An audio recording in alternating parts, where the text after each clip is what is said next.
Here at Somerset Berkeley Regional High School, we went to learn how students may have been affected mentally by the COVID-19 virus.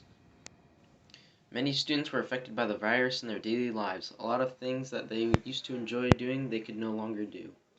Sports were canceled due to the virus, restaurants and businesses struggled, and students weren't able to hang out with friends.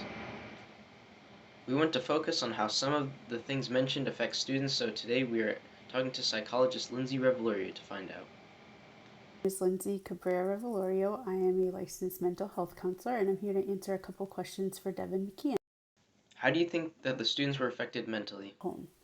So, for students and really anyone in general, we saw a pretty big increase in mood, so anxiety and depression symptoms. A lot of that has to do with just social isolation and being outside of our normal Affected routine. people who already had mental issues? I would say no. Most people have been affected by the drastic change in their everyday life, a lot of change to work, school, extracurricular activities. Everything has had to look different for an entire year.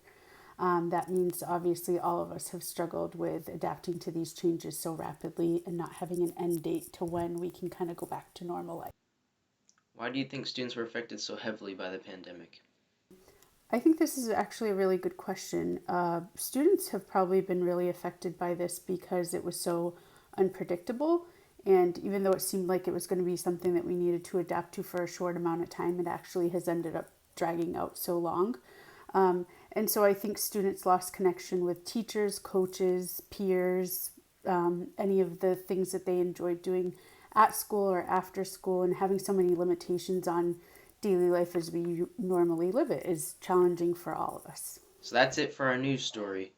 We were able to get some great answers from a professional. Thank you for the interview.